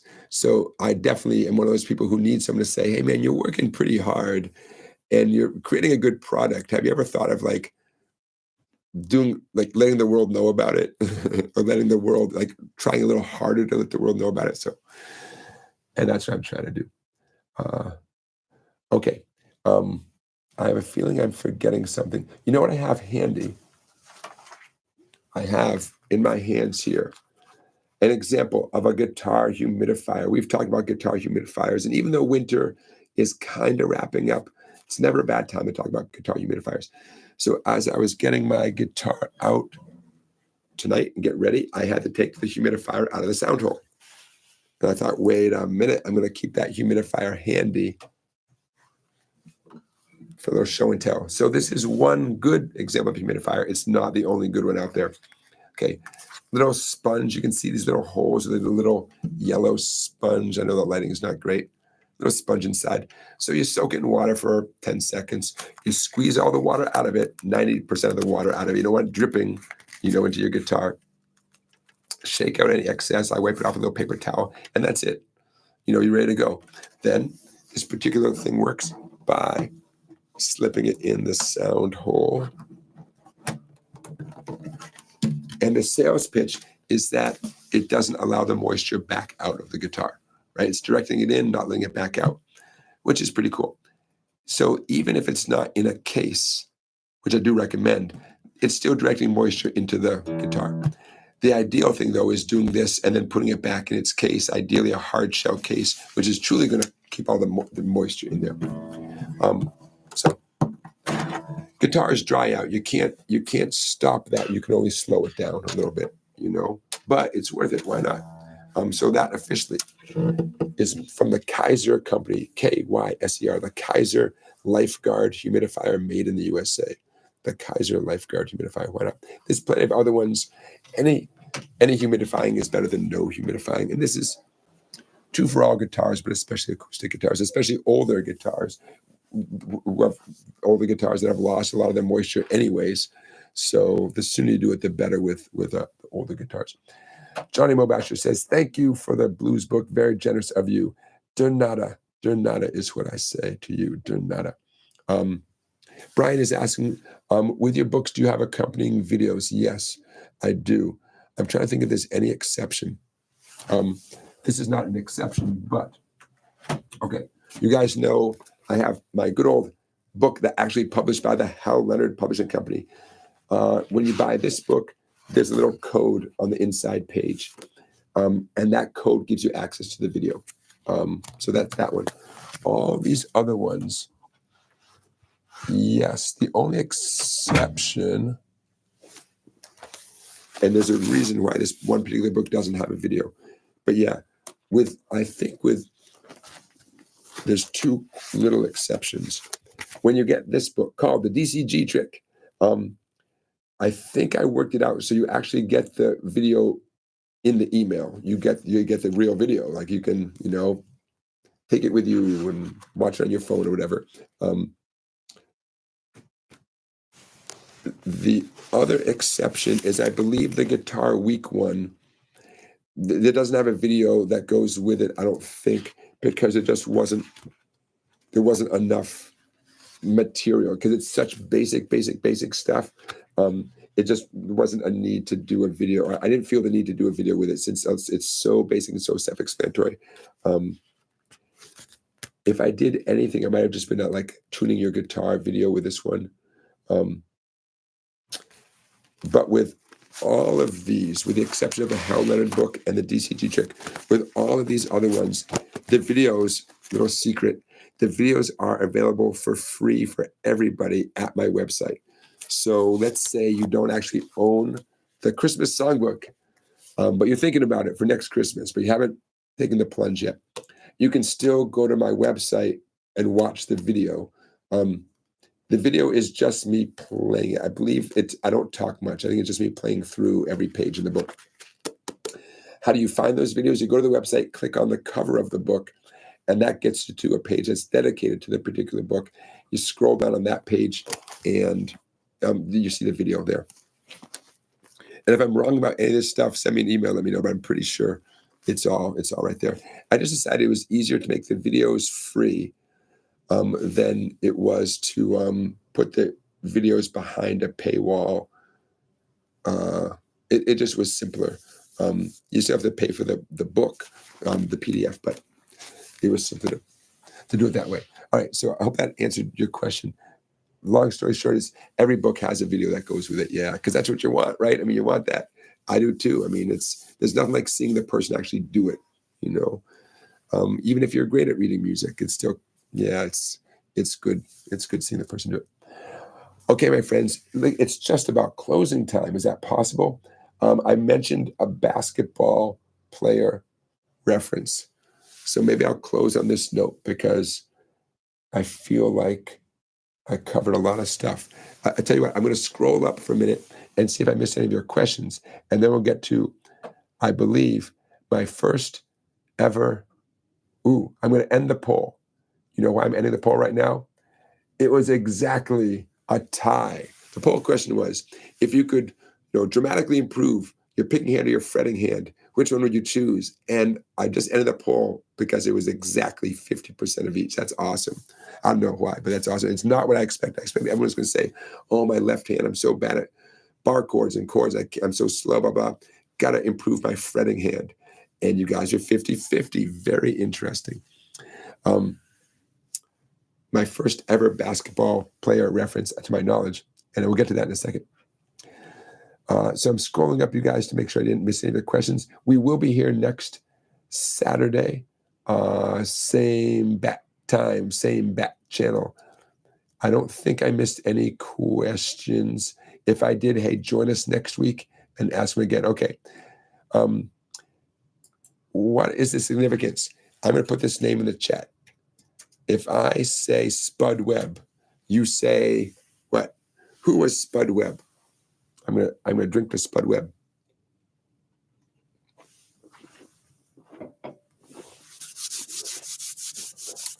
Blair, you got the right idea. Spud Webb was a surprisingly short basketball player, right? Jerry says the books that you've purchased are great without the videos anyway. I appreciate that. But if you have any time, any trouble finding the videos, send me. My email address is in the chat, info@song-bike.com. Spud Webb, did he play for Atlanta? You might be right, Stephen. That part I don't remember, but you might be right. Okay, so we people know about Spud Webb. Okay, now why am I bringing up Spud Webb? We all want to play guitar songs, and for many of us, it's less important to do the boring stuff. Scales, arpeggios, finger exercises, stretching our hands before we play, all that kind of stuff. Because we really want to get into the good stuff and you want to play your favorite songs. I get that. I do too, including writing your own songs. So why am I bringing up Spud Webb? Don't correct me if I'm wrong, because this is my story and I'm sticking to it. Spud Webb could dunk. He was a short guy who could dunk. And if you were a kid and you heard about Spud Webb being a short guy who could dunk, you thought, wait a minute, if he can dunk, then anybody can dunk. Then you had a chance of being able to dunk a basketball at 12 years old or whatever. And what I always heard was that Spud Webb did exercises, right? He did leg exercises to make his legs stronger, and that's how he could dunk, which if you're 8 or 10 or 12 or 14, that makes sense, right? He didn't, presumably, wake up every morning with a basketball and go out and just try jumping up at the basket every day until one day he could dunk, right? I mean, Mr. Webb, I'm so sorry if that is exactly what you did. But again, this is my story. I'm sticking with it. I can imagine this poor guy, Spud Webb, sitting here with his guitar like, oh, you got to be kidding me. Spud, Mr. Webb, I'm so sorry if you're watching. Okay.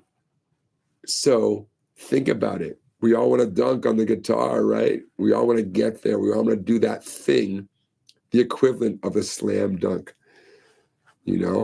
There's got to be stuff you can do to get there. Okay, so that's my reference point for those of you who are old enough to remember Spud Webb. That's why you practice your scales. That's why you practice your technique. That's why you think about things like where your thumb is at any given moment. Are you staying on the extreme tips of your fingers?